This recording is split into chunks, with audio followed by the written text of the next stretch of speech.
My name's Chris Kennedy. I'm the Associate Director of the Pacific Institute for Climate Solutions. And I want to welcome you to this Campus of the Living Lab for Climate Solutions Showcase and Discussion. And I'm really speaking to you on behalf of Sybil Zeitzinger, who is the Executive Director of PICS, who unfortunately can't be with us today. Before I go any further, I should do a territorial acknowledgement. I want to recognize that I, at least, and some of my colleagues here and at UVic are sitting on the Lekwungen-speaking peoples' territories, historical territories, including the Songhees, Esquimalt, and Wasanish peoples, whose historical relationships to this land continue to this day. And what's really neat, what's great about this particular event we're doing today is that many of you are seeing elsewhere throughout British Columbia, and I'm sure that you would want to acknowledge and respect the First Peoples of the territories that you are also sitting on at this current time. Of course, this being a great collaborative event between the 4 BC universities and others throughout the province and maybe outside the province of British Columbia, it's brought together through the umbrella of the Pacific Institute for Climate Solutions. And for those of you who are not familiar with PICS, as we call it, it's a collaboration between those four universities and many other public and private sector groups throughout the province. And the focus is really on climate solutions research that can be actively used by decision makers to move the dial forward on both mitigation and climate change adaptation. I'm not going to say an awful lot more than that because I'm sure most of you are already familiar with PICS, but I do want to just give a shout out and an acknowledgement for Nastenka, Sarah, and Christy, and all the colleagues that they've been working with at the 4 universities who I'm not completely familiar with, but I just want to recognize that a huge amount of effort has gone into this event today. And with that, I will hand it over to Nastenka. Thank you, Chris. Thank you very much. And welcome everyone to this event that we like to showcase Living Lab at the different campuses, what they have been doing, and learn more about what the Living Lab is. So first, I would like to go over the agenda. Can you see my screen? Okay, I think you do. Okay, so yes. So just a general overview. So we're gonna be going over the Living Lab concept. What is the Living Lab? And learn about Living Lab initiatives that are happening at SFU and UBC. So Binoy from SFU, from UBC, and Killing from SFU will be highlighting their experiences at their respective campuses. Then we will have a short presentations of specific Living Lab case studies from SFU, UBC, and UVic, and we are going to be focusing on 3 main themes. The first one on energy and emissions, the second one on technology and biodiversity, and the third thing is going to be on food and waste. So that is going to be led by my colleague Tamara Schulman from SFU. She is leading the SFU Living Lab initiative at Simon Fraser University. After that, we are going to move to breakout sessions. That is going to be led by my colleague, Christy Fraser from PICS at UVic. And so on that sessions, we're going to have, you are going to have the opportunity to dig in more on the themes that we just briefly highlighted in the previous session. And then we want to hear from you. What do you think, maybe how we can replicate some of these Living Labs that are already happening, or how we can maybe look for new ideas or where the 4 universities can collaborate and work together and amplify this work, and how we can implement those solutions, not only at our campuses, but also beyond our campuses. Then we're gonna come back to plenary. We will report back on what was discussed, the highlights of the breakout groups, and finally, we're gonna wrap up and highlight next steps. After that, and before we start, I invite Binoy to start. I just want to go just briefly with some general guidelines. Please keep your video off during the presentations. And then once we start the breakout groups, I would like to invite you to turn on the video so that we can have a lively conversation during the breakout groups. Also, if you have any questions during the presentations, please put it in the chat. We're gonna do our best to address the majority of these questions in the breakout groups and also in the plenary afterwards. Also, please note that only the presentations in this webinar will be recorded. The breakout sessions will not be recorded. So feel free to speak out during the breakout sessions. And just in case if you have any problem, tech problem, please connect with Belinda Lee. She's our tech expert today, and she's gonna help you with any challenge that you might have. Okay, with that, I'm gonna stop sharing my screen, and I would like to invite Binoy from UBC to start. Yep. Okay, great. Thank you, everyone. I'll just briefly introduce myself. My name is Binoy Mascarenas, and I am the Interim Director of Urban Innovation Research at the UBC Sustainability Initiative. And I'm really happy and excited to be here to talk to you today about UBC's Campus as a Living Lab program. So let me begin by just introducing what the program is all about. This is an opportunity that enables the use of the UBC campus as a test bed for innovation. It does so by integrating academic research with campus operations, and CLL projects may be embedded in any campus space, which includes our buildings, our streets, parks, gardens, etc. Any facility or program on campus, or any infrastructure, whether it's our power lines, water, utilities, etc. And finally, within UBC communities, that could include students, faculty, staff, as well as neighborhood residents that live on the UBC campus. So there are three key elements that come together to make the CLL. That is, of course, the UBC researchers, which consists of our excellent faculty, as well as postdocs, PhDs, and students. The UBC operational units, all the people and the staff that actually come together to run our beautiful campus. And finally, the UBC community, which is every person that has some stake on campus who either lives or works or studies on campus during this time. So I'd like to talk a little bit about what makes the UBC campus an excellent test bed for being a CLL, a great test bed for CLL projects. This is a snapshot of the city of Vancouver, and you probably know that the UBC campus sits at the very west end of the city of Vancouver. And in many ways, the UBC campus is a perfect microcosm of a mixed-use urban environment that's not just typical of the city of Vancouver, but of the urban environment in the region in general. We develop and operate this mixed-use environment that consists of public streets, residential neighborhoods, both low-rise density as well as high-rise towers. We have commercial complexes, institutional buildings. We even have our own farm on the UBC campus. So there's a lot of great opportunity to test out ideas that mimic a larger urban environment. Another very unique opportunity about the UBC campus is that although for all practical purposes, we are part of the city of Vancouver, we are right adjacent to the city of Vancouver, administratively, we are our own separate unit. So in many ways, we are a quasi-municipality because we develop and manage and operate our own lands, which allows us to do our own land use planning, as well as manage the operations and the development of these lands.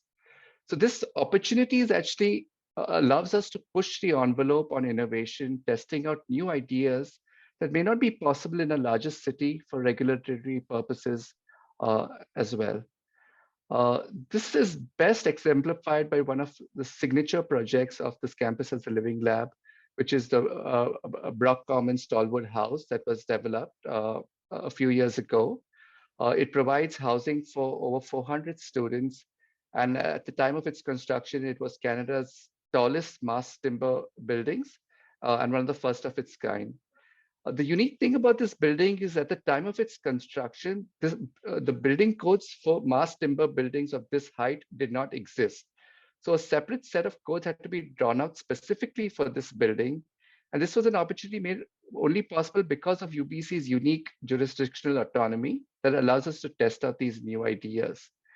And this building includes a number of great innovations, both in the design and construction, but as well as in the operations, so that it continues to serve as a living lab for researchers even today who are testing out different ideas with the building.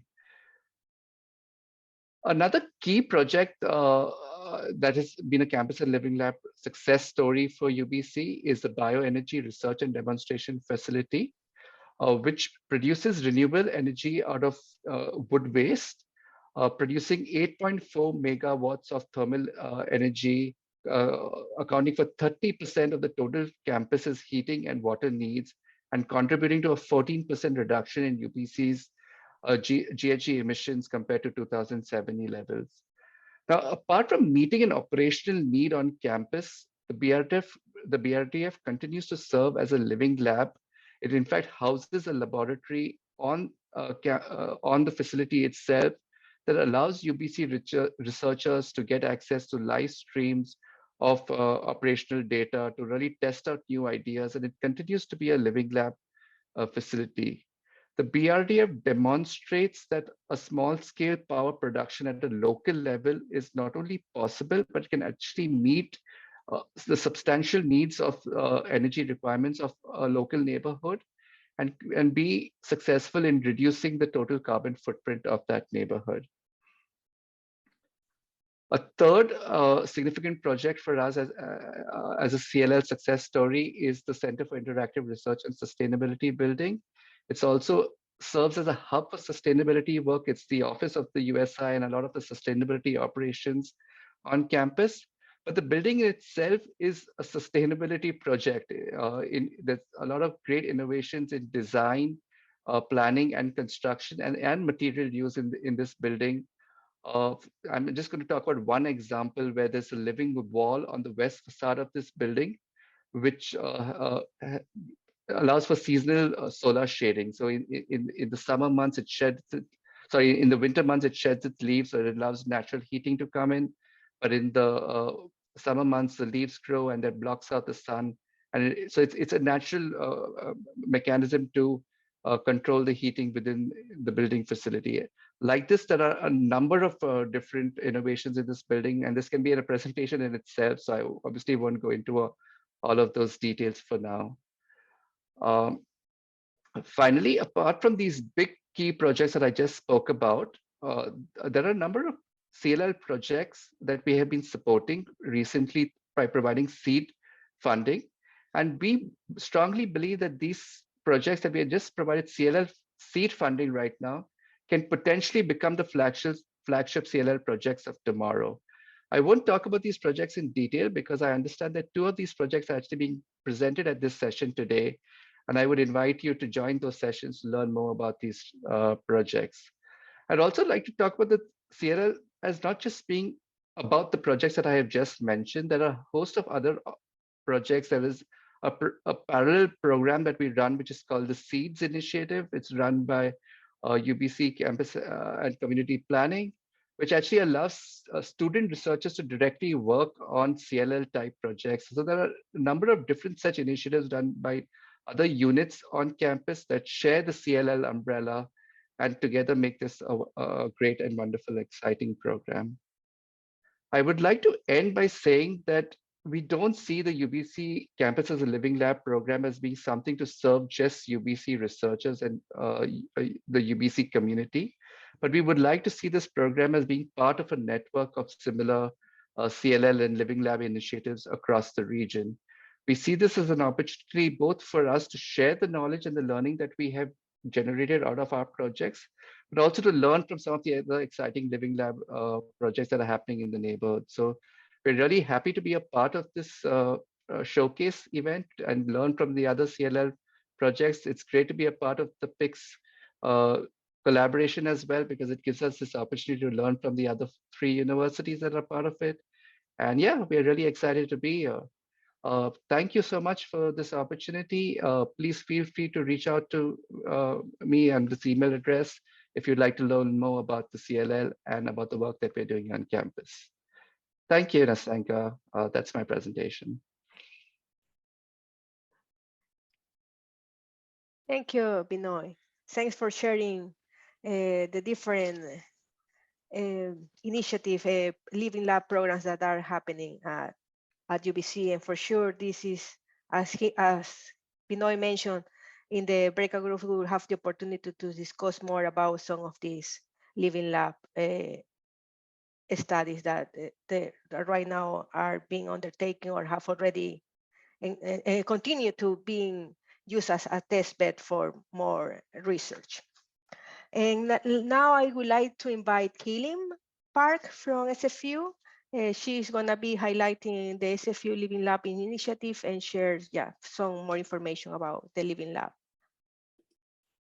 Hey, thanks, Nastanka. So thank you, Binoy, as well. I know we talked about coordinating our presentations. We did somewhat, so I hope you guys are not getting the repeat of what Binoy said through my presentation. But so really excited to tell you more about SFU's Living Lab experience. I'm coming to you today from the unceded territories of the Musqueam, Squamish, Tsleil-Waututh, and Coquitlam peoples. This acknowledgement is something that's very personal and important to me, given the topic they're working with. So SFU's Living Lab is quite new because we just started, I just skipped over. We started in September 2020, right in the middle of the pandemic. So all of our pilot round projects began in January 2021, and they just wrapped up in last December. I'm not going to tell you too much about our projects because all of our 4 Living Lab scholars who led these projects are here today, and you're going to hear from them, which I'm very excited about. So I'm going to be quick, and so that you have more time to hear from them. But the way that our program worked was each project team was made up of a graduate student who serves as the project lead and a faculty member and a staff member. So the Living Lab scholars are all current graduate students at SFU. And we also have round 2 projects that just started in January. And I know some of our scholars are here today as well.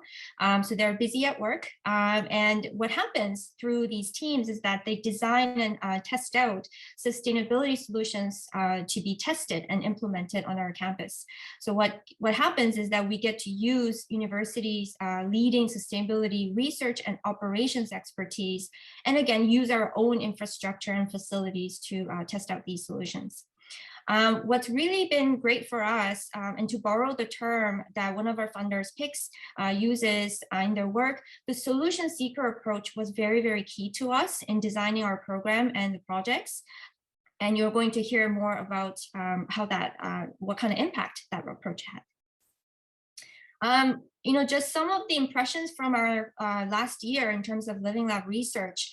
You're going to hear from our students again, but it really offered valuable student experience and research opportunities. So as researchers, they get to do applied research projects in a real operational environment, in a real world setting. And I think what another valuable lesson that we've learned is that to apply systems thinking, it really helps SFU meet our own sustainability targets, but it contributes, the projects, what they're doing is they make real direct contribution to help BC meet our climate action targets, Canada and global. So the implications are, we think, are enormous. Of course, it helps with their reputation, but it really goes beyond that. One of the key impacts that we have noticed over the last year is the direct involvement of researchers in an operational environment. So I'm going to use this quote from a colleague who is not here with us today, but he gave me permission to use it. So David is the Director of Parking and Sustainable Mobility Services at Fraser Unuversity. What David has noticed over the last year, and he's involved in the new Living Lab project this year as well, is that the connection that he is making through a Living Lab project that he's involved in, it goes beyond the project. So it really, the connection that he has to researchers, it informs his work directly. And again, the bridge that's been built between the academic side of the house and the operational side of the house is just so valuable. And I think, the researchers are able to gauge the trend and really speak to the practitioners about what's really needed.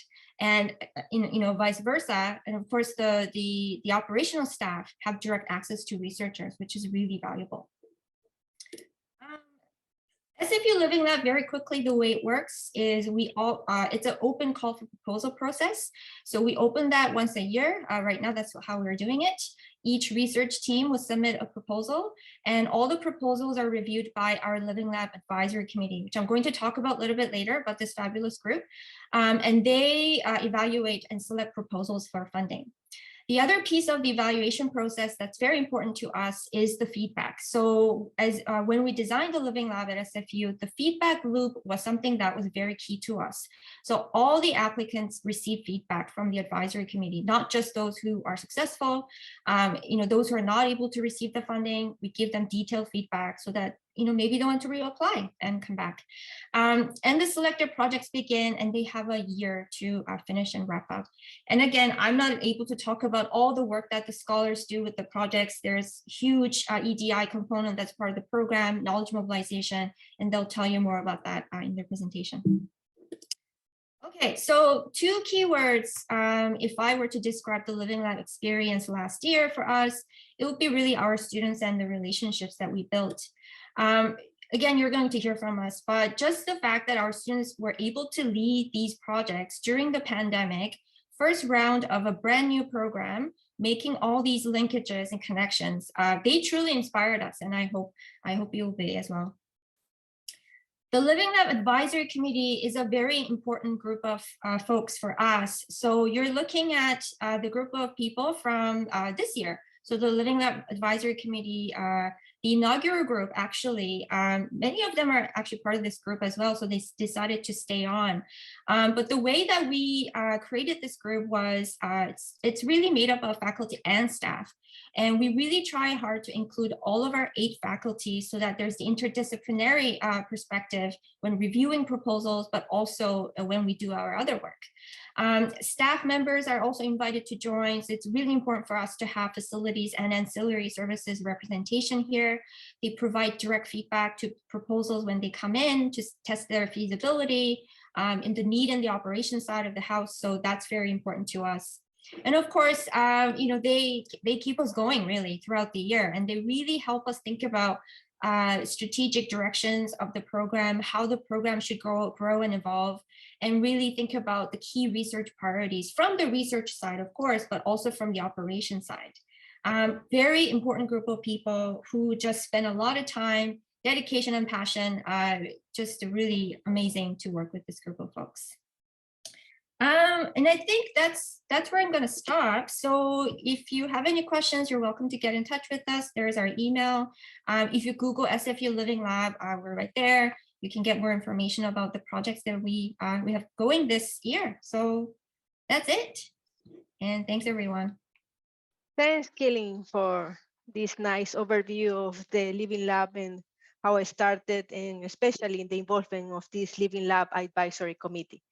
I just can say that I am very proud to be part of that committee and PICS being involved in this initiative since the beginning.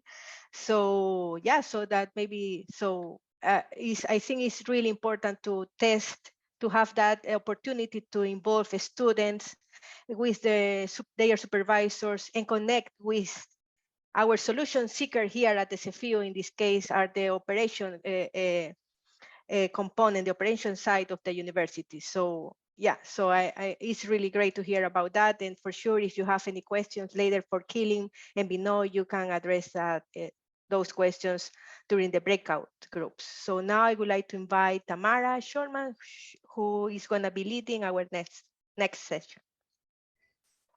Thank you, Ms. Denka. My name is Tamara Schulman. I work at SFU with Keelam and the Living Lab.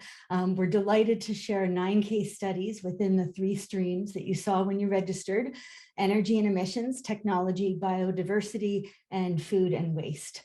We consider these a springboard for getting the conversation going. Our speakers represent multiple universities and include students, faculty, and staff members, which is apropos for Campus as a Living Lab projects. The intent of the presentations is to showcase innovative climate solutions, as Nastenka and others have spoken to, and also the student experiences within each campus, and also looking at what we can do across campuses. Based on a sneak peek, I anticipate that these presentations will inspire us, prompt questions, and lead to some lively and engaging discussions and idea sharing in the subsequent breakout groups. Do feel free to add questions in the chat as we go. We won't be stopping for Q&A because we want to get these in sort of Ignite style so that you get a sense of the different case studies, but we will consolidate them and address them in the corresponding breakout groups, and then there will be a chance at the end to ask additional questions.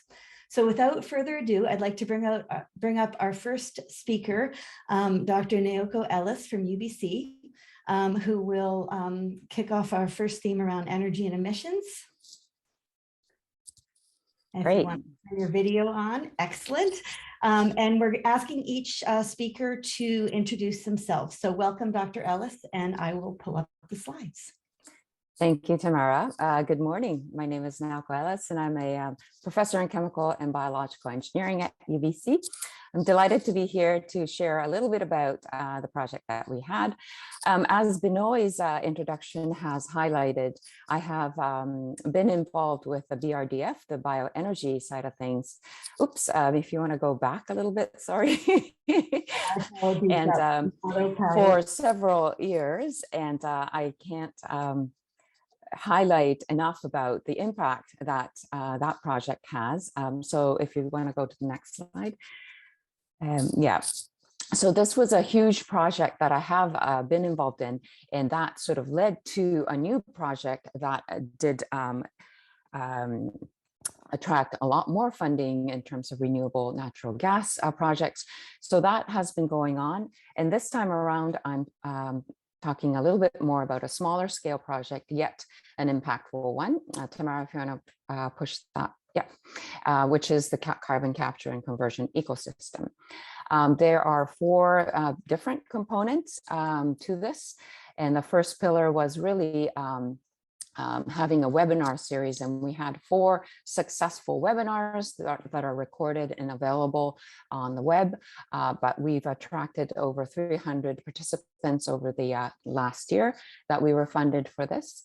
A second one is briefly a dialogue between researchers from UBC Clean Energy Research Center and Metro Vancouver in having a discussion around the needs, the solution seekers and solution providers or researchers, and doing a bit of a matchmaking that was allowed to do over Zoom, but through this time.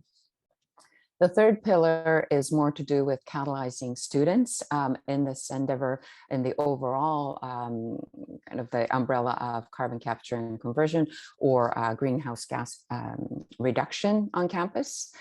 There's a course that's been developed and supported by this funding, as well as supporting some student activities through the Climate Hub. The last pillar is the one that is a bit more optically really exciting in a sense that we have attracted some further funding and in-kind funding to allow us to install a clean O2 system, which I'll tell you a little bit more about. Next slide, please. So this is just a brief snapshot of the website that was developed for the course that currently is running again. It's a carbon capture, conversion, and sequestration technologies. This is a technical elective for many engineering students, but we've been able to engage with many of the small to medium enterprises, the companies that are doing some really interesting work in this field, and be able to fold in number of industry collaborators as well. Next slide. On the student side, UBC Climate Hub is an active group, and we were able to support some of their activities through this Campus as a Living Lab. And it might kind of feel like there are just kind of different components to this, and but there are a number of connecting points that we have had over the year. And finally, the installation of Clean O2 system is basically capturing CO2 from a natural gas boiler on one of the pharmaceutical buildings on campus, or building on campus. It basically captures in a form of carbonate, which is taken off campus and be processed in order to make soap. And so it's kind of going from CO2 capture to actually having a marketed soap bars that are available for use. So at this point, we are still in the installation phase, but we'll see a future that a number of students will be involved in moving forward. I think that's all I have for now. Thank you.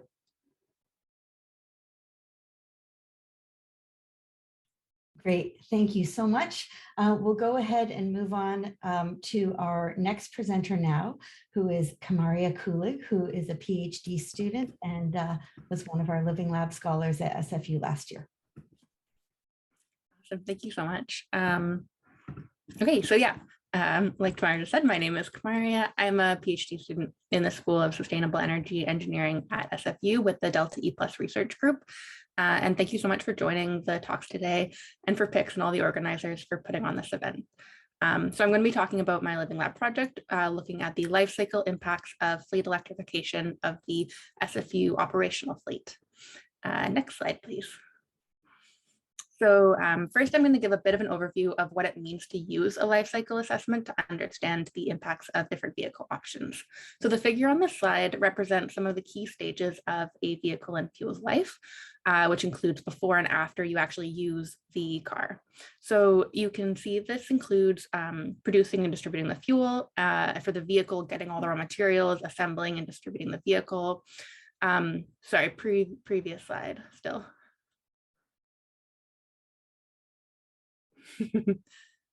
One more back. Thank you so much.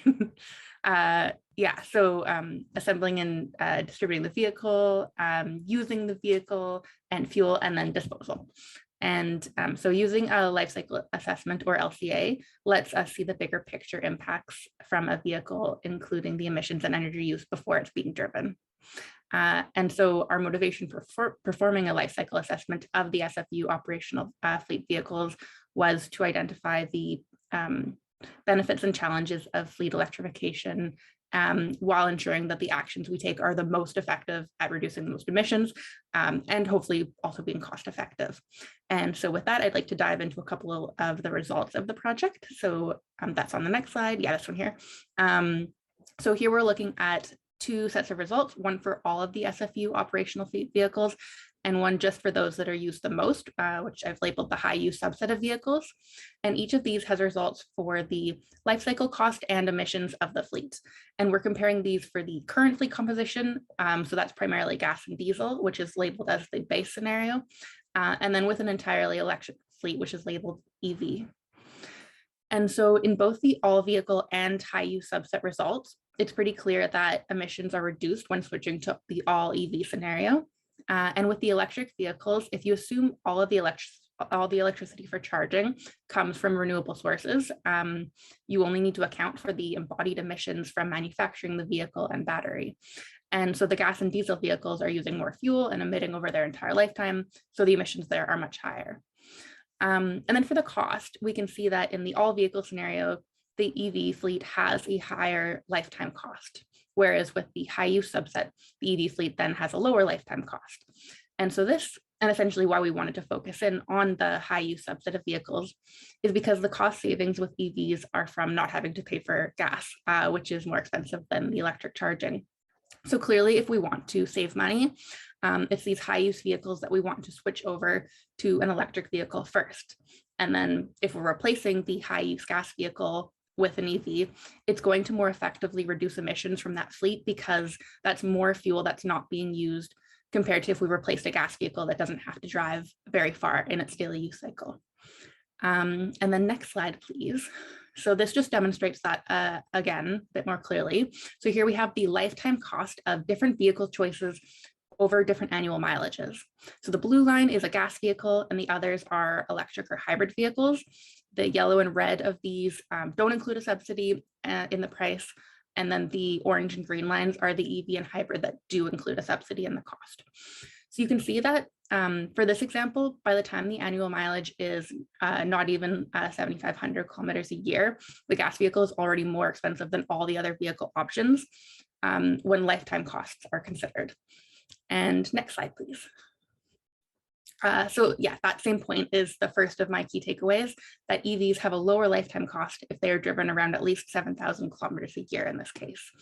As well, for the vehicles that are lower use, a plug-in hybrid rather than a fully electric may reduce emissions the same way that an EV would, but having also has that lower purchase cost. So for those vehicles where you can still reduce emissions, but it's not cost effective to get an EV, a hybrid can bridge that gap. And then my last point is just that universities have the opportunity and means to make it a priority to be leaders in the transition to EVs and to a low carbon energy system in general. And also that while this project focused on the engineering challenges of fleet electrification, there are also the challenges to ensure that this is an equitable transition that can benefit everyone. So that's an important point to consider. And I do feel quite lucky that in working on this project, and you saw the quote from David Agosti at the beginning from Killam. So the folks at SFU are motivated and already planning to make these changes. And so how they will be able to use the recommendations from this report is to make sure that they have a very targeted, optimized approach in their fleet electrification. Yeah, and that's it for me pretty much. Just my last slide, I want to give a huge thank you, especially to PICS and the Living Lab for the support on this project, and then also to everyone who has contributed so much to it. And thank you all for listening. That's everything for me. Great, thank you so much. We are going to move to our next speaker now, Yanni Kong, who is also from SFU. Hi, everybody. I'm Yanni Kong. I'm a PhD candidate at the School for the Contemporary Arts and a faculty member of Art History and Religious Studies at Langara College. And I'm a Living Lab scholar from the 2021. So slide, please. Our project's goal has been to create awareness of the dependence on video conferencing and streaming video in on-demand university courses driven by information and communication technologies. We argue that online media are not merely virtual. Streaming media is calculated to account for over 1% of global greenhouse gas emissions and almost 4% of global energy usage. The electricity demanded by the production and use of data centers, networks, and devices mainly powered by fossil fuels have a real material impact on our Earth. Slide.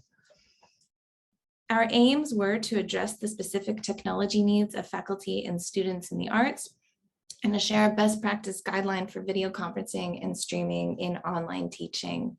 We work to raise awareness of the carbon footprint of streaming media with a large network of sustainability researchers and scholars. We developed creative strategies by looking to the arts and focused our proposed best practices to be compatible for students and teachers who interface with streaming media daily for their courses. Slide. Of our actual data collected, the first is that we collected quantitative data on usage habits of students and instructors in the School for the Contemporary Arts. Of the instructors surveyed, many indicated a willingness to model sustainable behaviors. Students indicated several problems with access to course content due to dropped or unstable connections, time zone differences, lags in streaming, files requiring too much storage, and VPN blockers required because of issues with international access. And I want to highlight these issues of access as an equity issue because electricity intensive platforms demand that students should level up their devices to access streaming content. They require high bandwidth internet access, and they do not consider remote access from international territories such as China, which does not allow for Zoom. And then despite all of this, students in large majority want to stream in as high a resolution as possible. 4K or bust was one of the quotes from our students. The second is that we conducted qualitative interviews with Don Taylor and Mirfat Habib in media copyright, and with Professor Joseph Clark, who's a film historian who teaches at SCA. And these interviews illuminated the challenges in making physical media digitally available to students. In particular, Don Taylor described the copyright issues involved in making media downloadable or even streamable, and how copyright policies ensure that students must continue to stream the majority of their coursework. And then via information provided by SFU IT, we were able to monitor total output power from SFU data servers from April 2019 to July 2021. And we observed a consistent power usage in that it basically didn't change across a 2-year time span, which confirms our new understanding that overbuilt networks and data centers consume electricity regardless of consumer use. Slide, please.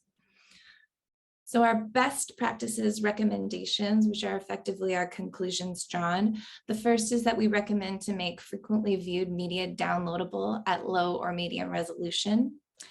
To upload moving image files in as low a resolution as possible by compressing recordings before uploading. We encourage moderate use of media, so high definition media are not necessary for most purposes, i.e. recorded lectures or demonstration videos. We suggest retaining devices for as long as possible or as long as they are working, and we suggest using smaller devices for streaming. We recommend managing practices in video conferencing, so turning off video in favor of audio-only conference calls. We don't recommend recording, and if you do record, use a compression program to squash it. We encourage participants to use avatars when possible, and this is that SFU IT policy does not currently allow for this. And avoid using virtual backgrounds because the AI required to adjust to your shape is incredibly electrically intensive. We emphasize the real material impact of streaming media, and this is really emphasized by the strain on user devices, hot computer, or getting bumped out of your call. We recommend moderated leisure practices, so using physical media whenever possible, going to the movies, watching TV, and to be creative. So using technology with the idea of the affordance built into it, specific goal-oriented behaviors that translate to concrete action, and treating sustainability measures as a limitation that functions as a collaborator, which we see as a missing perspective in the solutionscape. And my last slide.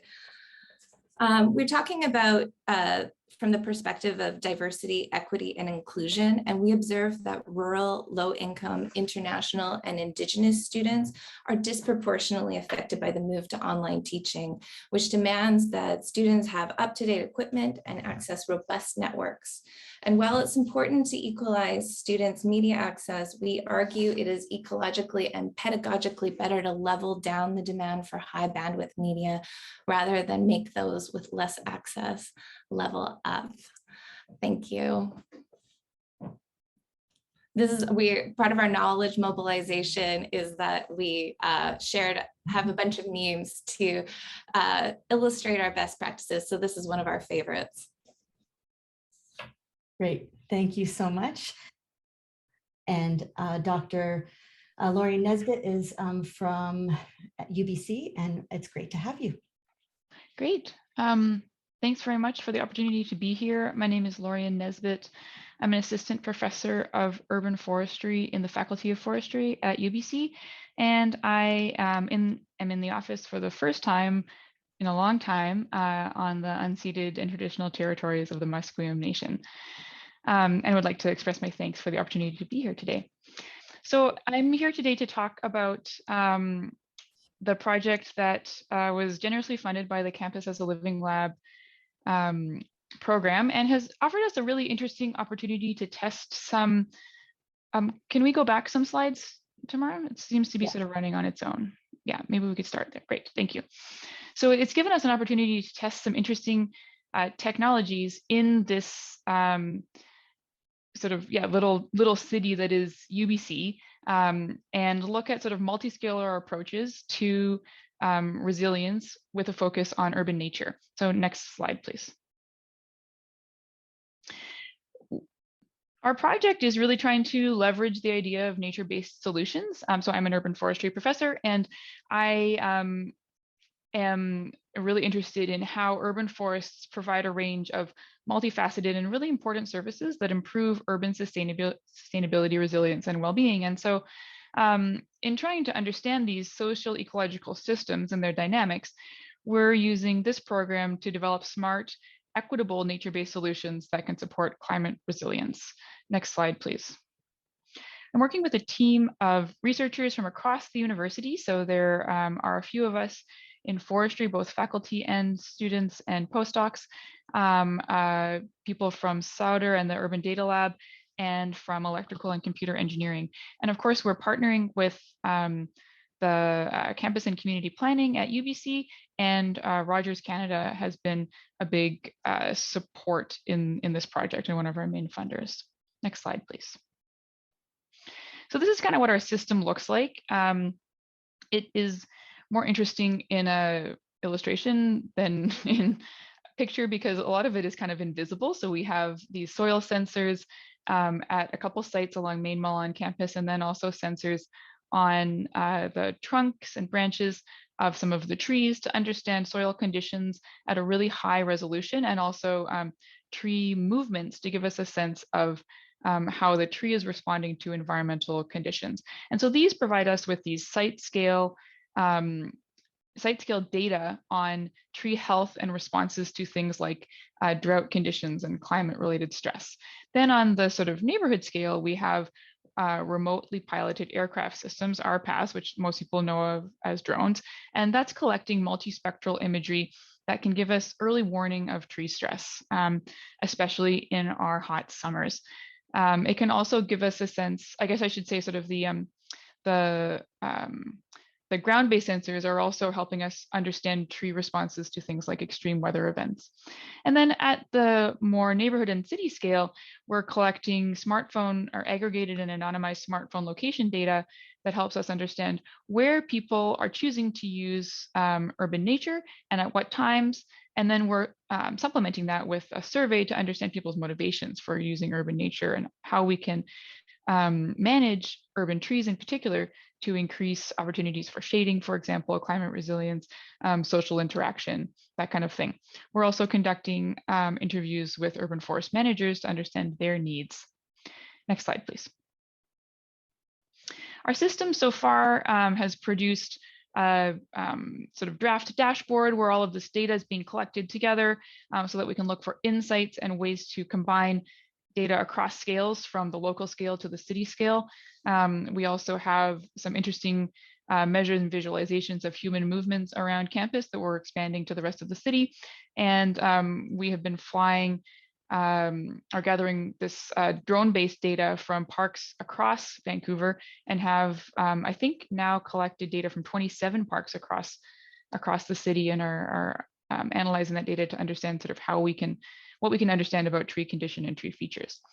We're also moving from the pilot phase of our survey to a broader scale survey understanding motivations for park and other urban forest usage in different contexts. Next slide, please. So the sort of applications that we see for our system are that the tree and ground sensors can be used to predict tree failure. That's still in development, but that's our focus over the next year to year and a half. The drone data is helping us to understand ecological conditions in detail and detect tree stress, potentially triggering management actions to reduce that stress. The mobile phone data is helping us uncover patterns of park usage, and we're using a focus on extreme heat right now and looking at responses to the heat dome last summer, as well as differences in seasonal patterns of uses. And then our interviews and surveys are helping us understand motivations for park usage, system applications, and trying to understand kind of barriers to how these nature-based solutions can be employed in a more equitable and useful way across the city. Next slide, please. What we're really talking about is a multi-system and multi-scalar data collection system. And the idea is to support equitable climate change resilience in urban systems. And so opportunities as we continue the project and scale up and hopefully partner with others and potentially other universities across the region are more equity focused analyses and applications, and then scaling up and looking at how this system can be used in different contexts. Next slide, please. Ultimately, what we're trying to do is use these new technologies that give us different types of data that we haven't been able to access before to understand how we can live together in healthy and resilient cities, despite the various pressures that we've been experiencing, and give everyone more contact with nature. Thanks, that's it for me. Great, thank you very much. And I would like to bring up Dr. Deb Morrison next. Thank you for joining us, and I will pass it over to you. And thank you so much. Thank you so much. So I'm Dr. Deb Morrison. I am coming to you today from the unceded traditional and current homelands and territories of the WSÁNEĆ peoples. I am a partner for the Living Lab network, which is based at the University of Victoria, but involves many, many different folks around the space. I'm not going to talk very much about myself today. If you want to know more about me, please go ahead and follow the links that I share.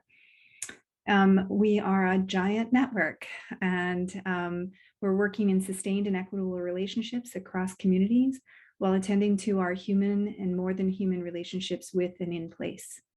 This work is informed by people like Kyle White, Terry Yoso, Megan Bang, many Indigenous scholars.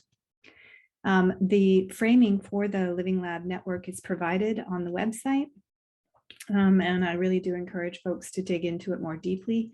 There's just simply no way for me to do justice in this amount of time. The work spans the current colonial international border and works across the Salish Sea region. So we really greatly appreciate the various partners and collaborations across that space. It uses a framing of land and sea-based pedagogies, which is situated in much of the work that has been done by one of the PIs, Nick Claxton, Dr. Nick Claxton. And so we really think in terms of technology and biodiversity that this is really connected, because we think about how humans who have lived in these spaces since time immemorial are actually drawing forward knowledges of place and using that in those varied histories across place to allow us to innovate, protect, and dream forward for a more just and sustainable futurity. So the work, I'm going to show you a number of images now of what the work really looks like. The work is in place, where it's in place, it's intergenerational.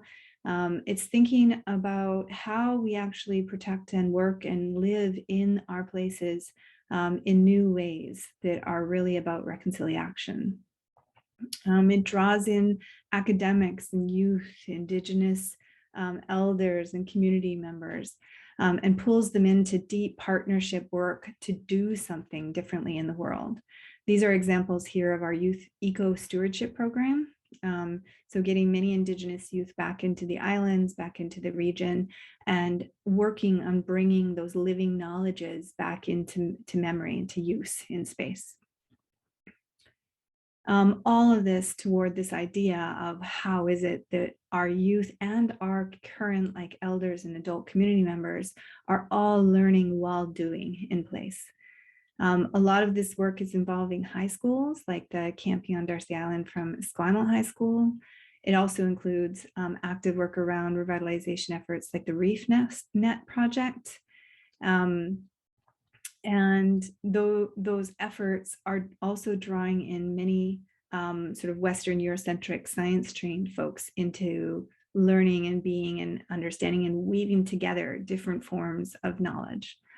So here's some examples. You can see both a traditional canoe and more commonly seen boat, and engaged in reef net fishing practices out in space. And there's so much that is woven through this as people learn. Another one is the Cockatches and WSÁNEĆ School Board project out in the Gulf Islands. I'm personally involved with that. And that effort is, again, how we collaboratively design together and think.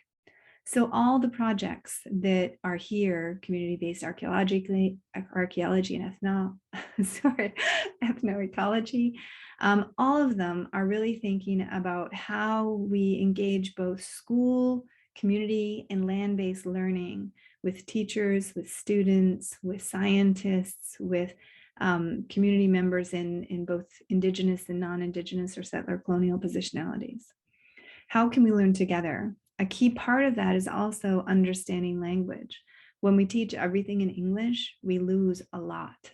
And so understanding in different languages is also critical.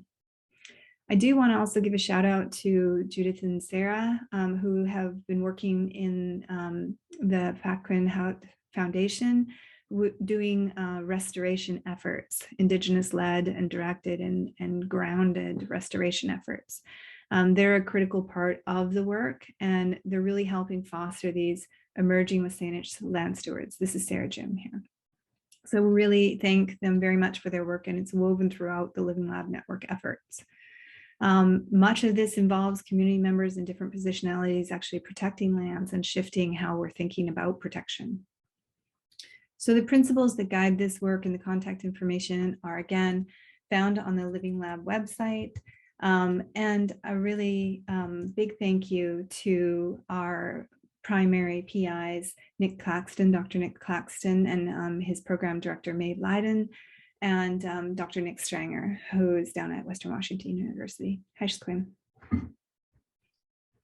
And without further ado, I will pass it over to Afa, who is also from SFU.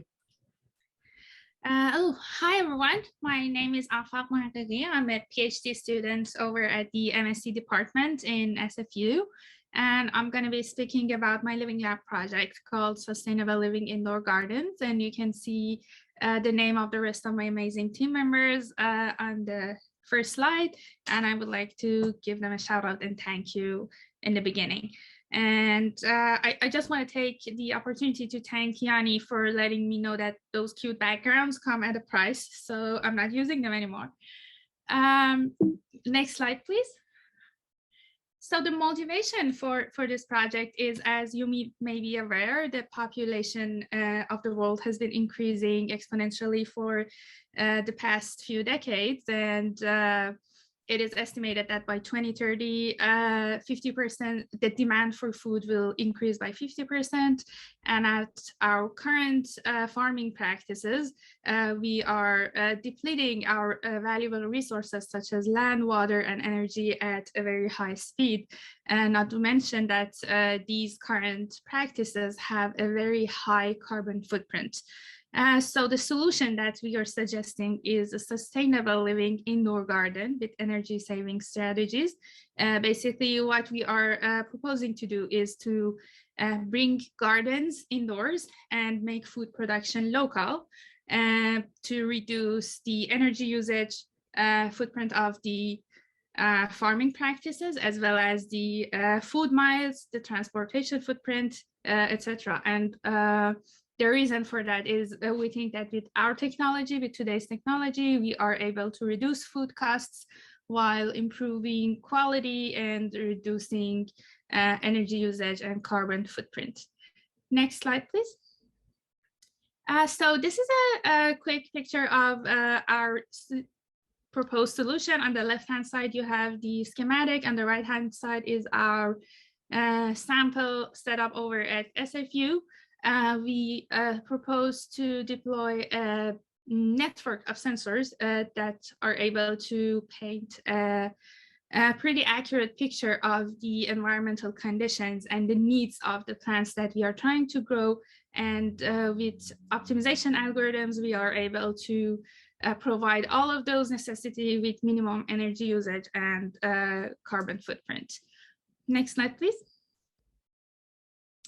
So I want to go through the process or journey that we took with the Living Lab project, because it's really close to my heart from the beginning last January by getting through the steps of the planning, the purchases, the lab tests, to getting actual authorizations from SFU operations, interacting with them on where and how this would be of most use to everyone, including the operations, the staff, the students, to our actual multiple cycles of plan tests, to the current date that we have one automated garden over at SFU Surrey campus. It is operational. Students can come by, share in the knowledge, and based on the time in the crop that we're producing. And we plan on keeping learning from this amazing opportunity. Next slide, please. So I'm going to sum up the results that we already have or are projecting to have obtained from this local food production paradigm. First of all, we are hoping to decrease plastic usage significantly. As you may be aware, 70% of plastic usage yearly is going into packaging, and only 14% of that is actually recycled. So with our farm to fork technology, we're hoping to eliminate that packaging, that plastic packaging. Also, we're hoping to reduce carbon footprint, again, because by bringing the farm into the point of consumption, we are able to eliminate food miles and the carbon emissions that come with that. And not to mention that when the farm is actually indoors, we are able to provide fresh fruits and vegetables year round, which again will allow us to eliminate the energy usage for freezing the crops and for transportation of those crops.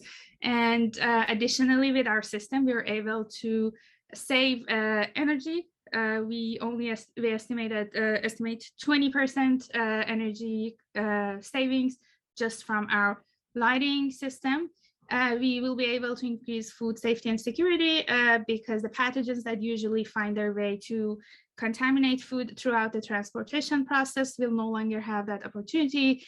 And the food security is really important because, as we have experienced with the supply chain issues that come from the flooding, the being snowed in, the heat dome, or the pandemic in itself, can affect underprivileged or disadvantaged communities disproportionately. And by having a local food production paradigm, we are able to sort of detach those people from being affected so severely with those supply chain issues.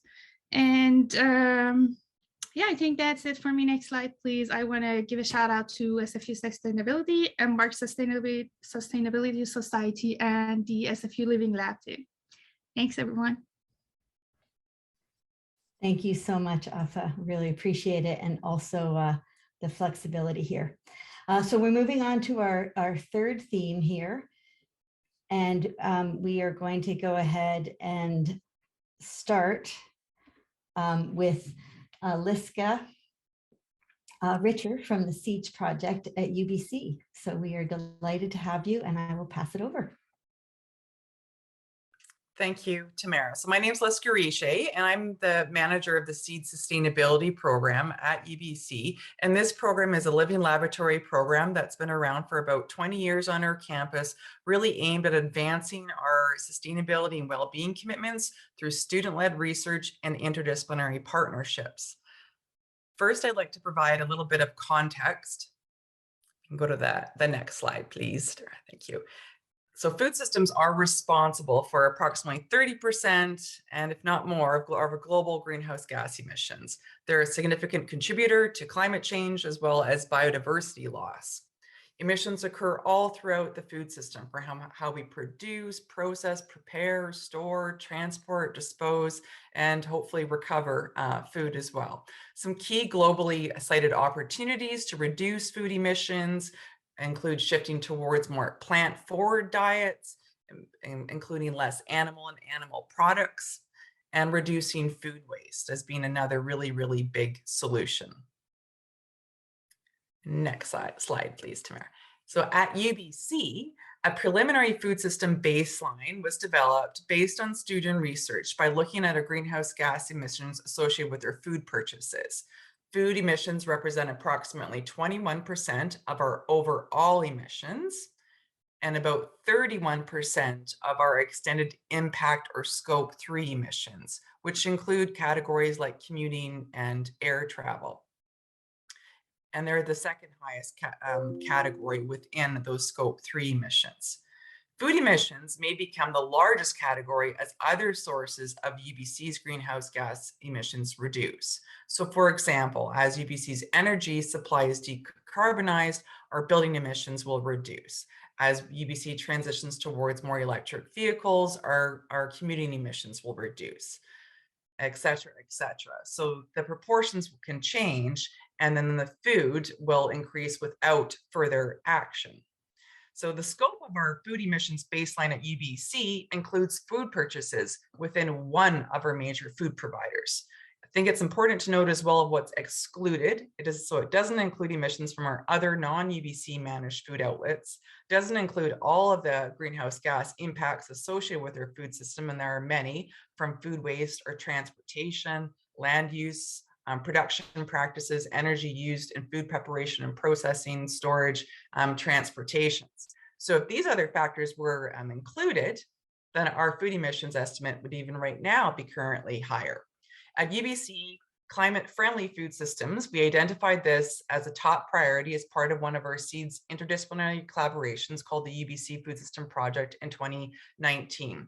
To support this priority, we formed an action team that's since formalized into a working group that's now responsible for informing the development and implementation of food and climate targets within UBC's Climate Action Plan 2030 through student-led applied research and interdisciplinary collaborations and partnerships. We established this target here at 50% greenhouse gas emissions reductions in food systems, as well as 10 bold actions that advance a climate-friendly food system, including a sample here about developing a campus-wide food systems definition, label, and toolkit. So SEEDS, we launched a cluster of student-led research to help advance these actions, starting with defining what do we mean by a climate-friendly food system. Next slide, please. So here we had a student building off of previous research, develop a comprehensive definition and key attributes for the UBC Vancouver campus that span mitigation and adaptation. The objectives were really seeking input about promising practices from other institutions around how others were defining aspects of climate and food action within their food system. The core deliverables was the definition and these set of attributes. The methodology, again, was through focus groups, so talking a lot with others who were doing work in these spaces and areas, as well as doing a solid environmental scan. Some of the key findings was that when it comes to food and climate, the climate crisis is a lot more than greenhouse gas emissions. It is what we refer to the greenhouse gas emissions plus. So a lot of emphasis on this plus. This plus is depicted on these three attributes here on a spectrum spanning mitigation and adaptation. So as you can see on this figure here, so these attributes here span reducing greenhouse gas emissions to supporting food justice and sovereignty and promoting resilient and regenerative food systems. Next slide, please. So building off of this foundational definitional work, a second project was launched to say, how do we operationalize this food system here at UBC? And this was done through developing and piloting a methodology and framework that can inform this label. So by calculating greenhouse gas emissions for each menu item at food services and summing up the weight of every raw ingredient and multiplying by the respective greenhouse gas emission factors. So these factors were determined by according to their category using the Cool Food calculator, and different cutoffs were assigned for the respective menu items based on a green, yellow, and red system here, using about, I think, 100 grams as the threshold, and based on recipes as well as sales data. So this led to the development really of this methodology and framework that's been integrated in our food services operations and their what's called a NutriSlice platform and the back end. and it will be expanded. It's currently right now to include other aspects beyond greenhouse gas emissions, such as water use and nitrogen. Next slide, please. The final project here that I'll just go over very quickly is a series of research really focused on evaluating the efficacy of this label and getting seeking perceptions on whether or not it's having an impact on increasing people's knowledge and awareness and decisions around supporting climate-friendly food systems. So there's a series of labels that have been launched. There's a traffic light system, which was the most recent one, which is currently now being redeveloped into the third phase based on feedback of over, I think, 1,200 campus participants on our campus here, and how it can most optimally affect and promote a climate-friendly food system on our campus. And I'll leave it at that, and then I'm happy to share more information. Great, thank you, Liska. That was extremely informative. We'll go ahead and switch over to Nadia Pringle now, who's from SFU in the Living Lab and also the Food Systems Lab. Over to you. Hi, everyone. My name is Nadia, and I am a master's student at SFU in the Resource and Environmental Management and Planning program. And I am presenting on the Living Lab project that I did over the past year at SFU. Next slide, please. So the goal of my Living Lab project was to research and inform decision-making on more sustainable alternatives to plastic single-use items in food and dining. And the focus of my project was on bioplastics. And bioplastics are a type of plastic that is made out of renewable materials like corn and sugarcane instead of fossil fuels.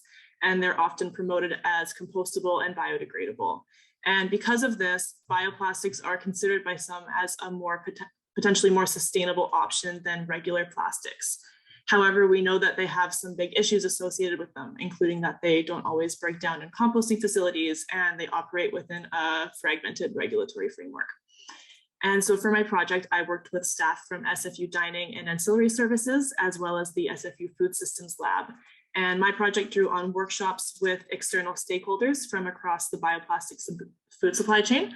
I also did an ongoing literature review, and to anchor this in the university context, I did a scan of current practices relating to single-use reduction and bioplastics at other Canadian universities. Next slide, please. So these are just some visual examples of what took place during the project. Don't worry about reading it, but the table on the left is a summary of the findings from the university practices scan, and the two images on the right are activities from our stakeholder workshops. The top is a system mapping exercise, and the bottom was a game that explored plastic product labels and sorting. Next slide. So the result of this project was a report to SFU Dining Services summarizing findings and recommendations. One of the main project outcomes was determining that in the current context, there are a range of issues preventing bioplastics from being a suitable option for SFU. They're confusing to businesses and customers. They're not widely accepted for composting in Metro Vancouver, and they're also now being considered or included in single-use product bans. So at this time, compostable plant fiber items are more promising than bioplastics as a single-use alternative from the perspective of being able to divert waste from landfill. And ultimately, the emphasis should continue to be on reducing single-use items and opting instead for reusable options. SFU has a great program called Reuse for Good, and there are opportunities for SFU Dining Services to continue expanding reusable initiatives under this program. Next slide. My project did not include emissions calculating and focus more on the waste reduction side of things. However, it does have ties to upstream and downstream emissions that with further research can be considered in future SFU decisions and efforts to meet climate targets. Some of what can be considered in this area are the emissions that it takes to produce single-use items like bioplastics, plastics, plant fiber items, both in terms of the material inputs, whether plants or fossil fuels, as well as the production processes. And then we can consider this in relation to the emissions to produce reusable alternatives. And along with this, I think it's important to consider the lifetime of these products. Are they being used once or 50 times? And in reusable dishes programs, will the products actually make it to 50 uses? And then we can think about downstream emissions after products are used and thrown away. Are they ending up in landfill, incinerator, recycling, compost, or the environment? And what types of emissions and impacts are produced when they break down in these different environments? Next slide, please. And in reflecting on further Living Lab opportunities in this area, I think there's a case to be made for focusing on reusable dishes programs on campuses and thinking about how students in Living Lab projects can partner with campuses to provide research and support in this area. We know that we need these programs, and we're starting to see more of them on small scales, but there's still a lot of questions about how we make these programs successful, how we encourage participation, reduce shrinkage, and how to operate within the context of COVID. And these lessons would also be useful beyond the university context. And I do just want to also promote the opportunity for social science oriented skill sets, such as communication, education, and policy to participate within these types of Living Lab projects. And then just to conclude on thoughts on Living Lab collaborations, I think there's a continued opportunity for students and researchers to work with operational staff on Living Lab projects, as has been demonstrated in SFU's case. And also in my case, the case of my project, there was also a successful use of external stakeholder and community contributions to Living Lab projects within the research phase. And that's all from me. So I'll just say thank you so much.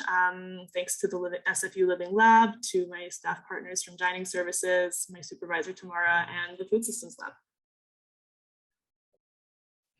Great. Thank you, Nadia. And last but not least here, we have Nicole Federley from UVic, who will speak to another food initiative. Thanks, Tamara. Hello, everyone. As mentioned, I'm Nicole Federley, and I'm a registered dietitian, as well as a nutrition and food instructor and researcher at UVic, and the project director for the Default Veg Initiative.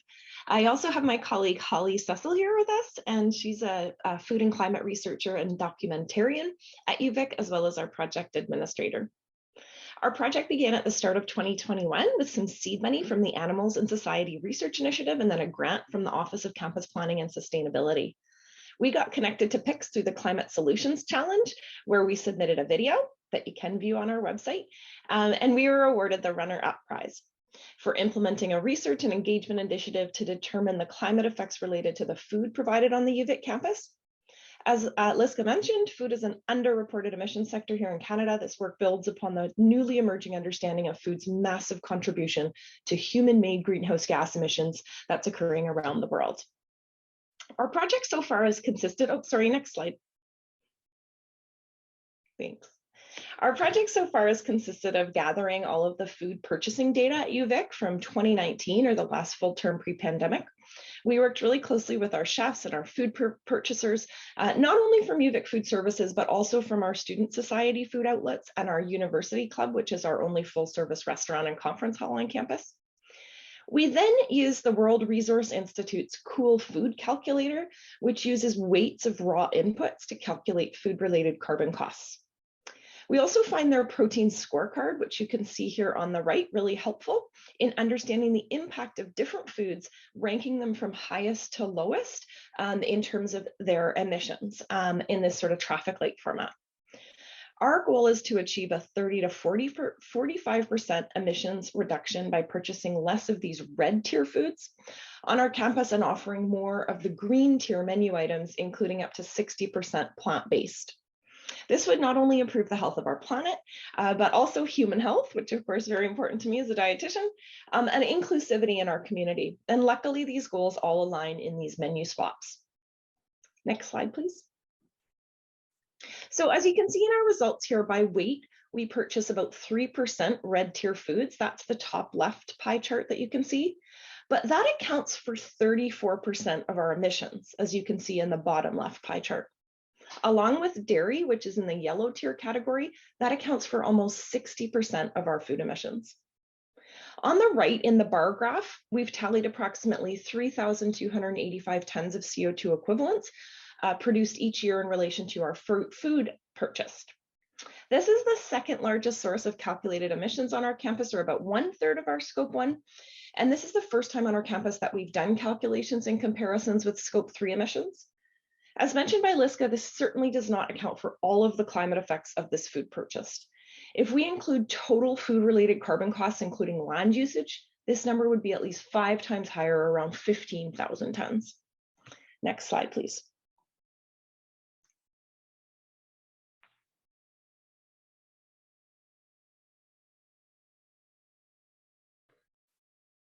The slide is frozen here. All good, all good. Gives people more time to look at all the results. Try and absorb the pie chart. You got to appreciate a pie chart. Hopefully you can see that. The font is small enough. All right, here we go. Great. Thanks, Sarah. So along with the greenhouse gas emissions, we also calculated the percentage of green, yellow, and red tier menu items in the majority of our food establishments on campus.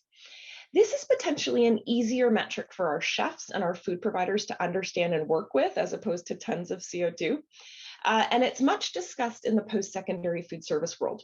And this is really where, to me, Campus as a Living Lab comes into action in this project as we try to operationalize these reduction targets.